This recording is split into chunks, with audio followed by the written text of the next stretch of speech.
சம்பந்தப்பட்ட நடிகை வந்துட்டு மன்னிப்புக்கு கேட்டுட்டாங்க அப்படின்னு நம்ம சிம்ரன் அவர்கள் தற்போது ஓப்பனா ஒரு ஸ்டேட்மெண்ட்டை கொடுத்துருக்காங்க. அந்த சம்பந்தப்பட்ட நடிகை யாருன்றது ஜோதிகான்றது இப்போ ரொம்ப கன்ஃபார்ம் ஆகி போச்சு. சிம்ரன் என்ன சொல்லியிருக்காங்கன்னு சொல்லி பார்த்தீங்கன்னா, இங்கே எத்தனையோ வெப்சீரிஸ்லாம் வந்துகிட்டு இருக்கு. அதில் டப்பா காட்டல் அப்படின்ற ஒரு வெப்சீரிஸ் நல்ல வெப்சீரிஸ்ன்னு நினைக்கிறேன். நான் அன்னைக்கு பேசியது ஏதோ திட்டத்துடன் பேசவில்லை, அது உண்மையிலேயே எனக்கு நந்துச்சு. அந்த நடிகை பேசியது எனக்கு மிகவும் காயத்தை ஏற்படுத்தியது. அதனால தான் நான் ஆழ்மனதிலிருந்து அப்படி பேசினேன். அந்த நடிகையின் கருத்தை நான் புரிந்து கொள்கிறேன். ஆனால் அவர் வெளிப்படுத்திய வார்த்தைகள் தான் என்னை ரொம்ப ரொம்ப காயப்படுத்துச்சு.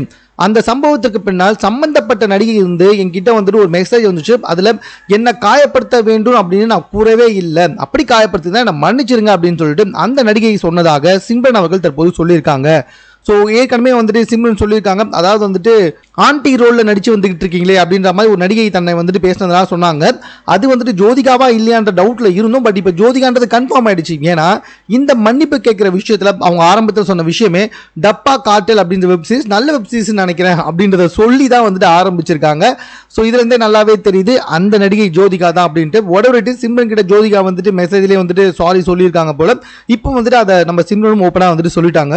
கொஞ்ச நாளா வந்துட்டு ஜோதிகா தேவையில்லாம நிறைய வாய் விட்டுட்டு இருக்காங்க, அப்படிதான் வாயை விட்டு எல்லா இடத்துலயுமே இப்படி மாட்டி வந்துகிட்டு இருக்காங்க அப்படின்னு பல பேர் வந்துட்டு சமூக வலைத்தளத்தில் அவங்கள பத்தி சாடிய நிலைமையில இப்போ அவங்க மன்னிப்பு கேட்டாங்க அப்படின்னு சொல்லிட்டு சிம்ரன் சொன்ன விஷயம் வந்துட்டு ஓரளவுக்கு அவங்களோட கோவத்தை குறைச்சிருக்கும் அப்படின்னு நான் நம்புறேன். So what ever it is, மேலும் இது போல செய்திகளை கூட தெரிந்து கொள்வதற்கு நம்ம சென்னை சேனலை சப்ஸ்கிரைப் பண்ணுங்க. இது குறித்து உங்களுடைய கருத்துக்கள் இதுவாக இருந்தாலும் கமெண்ட்ல நீங்க பதிவு செய்யலாம்.